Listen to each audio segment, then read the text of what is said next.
Smeagol'un evinden herkese merhabalar. Yeni video, yeni konu. Nedir yeni konumuz? Weta Workshop'ın efsane işçiliklerinden biri. Gandalf. Yeni nesil bir heykelden bahsediyoruz burada. Yakın zamanda çıkmış bir heykel. Bir nevi hikayede Gandalf'ın yeterliliği ne derecedeyse heykelin de onu temsil etmedeki yeterliliği o derecede çok iyi işçiliği var. Son derece dolu bir heykelden bahsediyorum. Bunu inceleyeceğiz. Biraz da Gandalf'tan bir iki not söylerim. Güzel bir heykel, güzel zaman geçireceğiz. O yüzden çok vakit kaybetmiyorum. Kendi yapımım tişörtüm üstündeyken tasarım bana ait. Bir başka tasarımcıyı, Gandalf'ı, fikir üreticiyi videonun konusu yapıyorum. Evet, yumuşak giriş şu, kendisi bir manya. Hep bunu söylüyoruz. Ölümsüz, fiziksel olarak ölse de ruhsal olarak kalıyor. Aynı zamanda wanderer, gezgin diyorlar. Niye? Çünkü Orta Dünya'ya geliyor, Orta Dünya'yı tanımak, ırkları öğrenmek, onların alışkanlıklarını benimsemek için geziyor. Gezginliği oradan geliyor. Kendi ismi klasik bir açılım Gandalfur'dan geliyor. Nedir? Bir İskandinav efsanesi, sagası olan Völuspá, Eldred'de bulunan bir hikayede geçen bir isim. Bu ismi de doğal olarak Tolkien alıyor ve hikayesine katıyor. Ancak bir röportajında diyor ki, yaratamadım, hikayeyi düşünemediğim bir anın o çaresizliği içinde alıntı yaptığım bir durum diyor. Biraz memnuniyetsizliği var. Daha sonra yine memnun kalıyor ama, okeyliyor ama klasik bir Tolkien döngüsü mevcut. Hayır, evet, hayır, evet. Bu birçok noktada karşımıza çıkıyor. Bazen yaptıklarını hiç beğenmiyor veya bazı işleri beğeniyor. C.S. Lewis'in belli başlı hikayeyi. Sonra bir başlık konuşmasında hiç beğenmediğini söylüyor. Bu noktada da Gandalf'ın yaratılış hikayesinin içinde hikayeye dahil oluşunda böyle ufak bir detay mevcut. Bunu belirtmek istiyorum. Kendisi filmin başrollerinden. Kuvvetli bir büyücü, birçok gücü var. Telekinezi, telekinetik, maddeleri hareket ettirebilmesi, yer değiştirtebilmesi, ancak bunu çok fazla görmüyoruz filmde. Sinema perdesine çok yansımıyor. Hikayelerde belki çok fazla karşınıza çıkmıyor ama elinde bu tür bir güç var. Dumanla, ateşle bir sürü numara yapabiliyor. Numara derken yanılgıya düşmeyi sizi eğlendirmek için değil, şair de yaptığı gibi. Genelde düşmanını alt etmek için yapıyor bunları ve kendisi aslında tehlikeli olabilecek bir karakter. Karakter o kadar net oturuyor ki hikayenin içine ve öyle bir güvenilirlik sağlıyor ki hikayenin ırklarına ve karakterlerine belli bir noktaya geliyor Gandalf.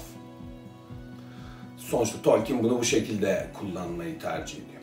Hatta öyle bir güven ve bir şekilde yeterlilik hissiyatı veriyor ki Círdan elindeki Narya'yı Gandalf'a teslim ediyor. Al kardeşim diyor, sen daha iyi kullanırsın belki. Hayır, neden olmasın? Gandalf sonuçta. Gri büyücü. Daha sonra beyaz oluyor. İstarilerin en yüksek klasmanına. Siyah kuşak karateci gibi oluyor. Daha sonra ne yapıyor? Bir sürü vukuat, bir sürü aksiyon, bir sürü olayın içinde. Genelde çözüm odaklı. Durumun ne kadar vahim olduğunu söylemektense onu nasıl pozitife çevirebileceğini düşünen ilginç, yapıcı diyebileceğimiz karakter. Arada sırada hayal kırıklıkları ve çaresizlik hissiyle bir arada kalsa dahi onları da bertaraf etmeyi bir şekilde becerdiğini görüyoruz Gandalf'ın, en azından Yüzüklerin Efendisi'nde. Bu yeterlilik düzeyi neye yol açıyor? Hobbit'i ararken isimli bir belgesel çekiliyor 2014 yılında. Ve o belgeselde Gandalf'ın kime benzetiyorlar sizce? Tabii ki ünlü bir efsane, Kral Arthur'un efsanesindeki Merlin'e benzetiyorlar. Danışabiliyorsunuz, güvenebiliyorsunuz ve biliyorsunuz ki bir sorun olduğunda çözüm odaklı yaklaşacak. Zaafları var, var ama katkısı daha fazla. Gandalf böyle bir karakter. 10 numara 5 yıldız. Şimdi heykele yavaştan bir girelim, bir izleyelim bakalım neye benziyor, nasıl bir şey. Heykel bizimle buluştuğunda tarihler 2021 yılının içinde ve ön sipariş şeklinde alabiliyordunuz çıktığında. Genelde öyle çıkartıyor ama o furyanın başlangıç heykellerinden biridir bu. Steven Saunders heykeltıraşı, sanatçı Steven Saunders. Aynı zamanda heykel Yüzüklerin Efendisi filminin çekilişinin 20. yılını onurlandırmak için çıkarılmış bir heykel. Yapabilmiş mi diye soruyorsanız bence çok kaliteli, çok iyi, acayip 10 numara 5 yıldız bir heykelden bahsediyoruz. O yüzden bence görevini gerçekleştirmeyi başarmış. Open Edition dedikleri limitsiz bir seri bu ve kendine ait bir bekleme listesi var şu an Weta Workshop'un sitesinde. 349 Amerikan doları, bunu Türk parasına çevirip hüzünlendirmeyeceğim sizi. Doğal olarak istekte çok heykeli, ancak şunu belirtiyor, limit olmaması alacağınız anlamına gelmiyor diyor Weta Workshop. Alta uyarıyı vermiş. Diyor ki üretimi sonlandırabiliriz, keyfin misiniz ya, bitti orada diyor. Olabilir, böyle bir durum var, ancak bu 20. yılın anısına çıkmış bir heykelden bahsediyoruz. 3,5 kilo gibi gayet dolu bir heykel bu arada. Yani ölçüleri gayet iyi. Hem bir yakın çekimine bakalım hem ölçülerini ben sizlere vereyim diyorum ve görüntü gelsin.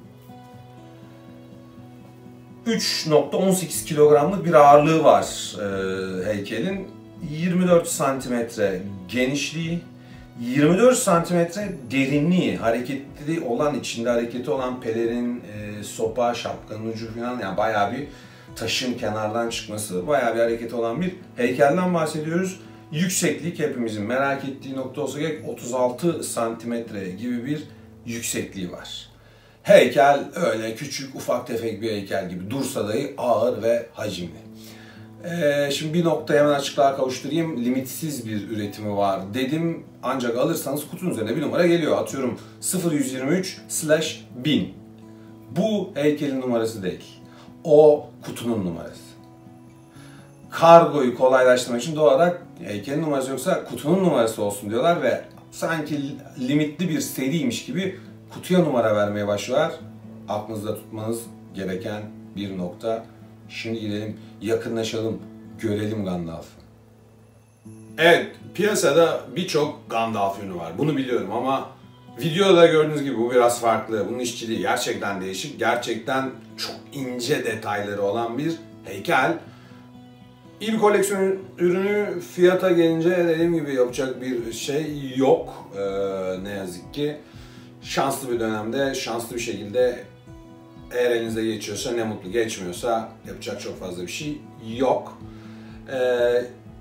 Kapanışa doğru akıllara gelen soruyu cevaplayayım. Ben nasıl aldım? Hep diyorum yani dolar ucuzken şöyle bir, ben bu heykeli The Hero in You'dan aldım, Borga'dan aldım. Ancak nasıl aldım? Kendisine full imzalı bir Galatasaray forması verdim. Barter olarak karşılığında heykeli aldım. Her iki taraf da mutlu, o yüzden hiçbir sıkıntı yok. Bilemiyorum, biraz şanslıydım diye düşünüyorum bu konuda. Ancak bu güzel parçayı koleksiyonuma da katabildim. Bu yüzden de çok mutluyum. Gandalf'ı gördük. Gandalf'ın bu yeni nesil Weta Workshop'tan çıkmış olan heykelini inceledik. Umarım siz de en az benim kadar etkilenmişsinizdir heykelin işçiliğinden. Bir sonraki videoda buluşana kadar Smeagol'un evinden hepinize kucak dolusu sevgiler. Kendinize iyi bakın dostlar. Hoşça kalın.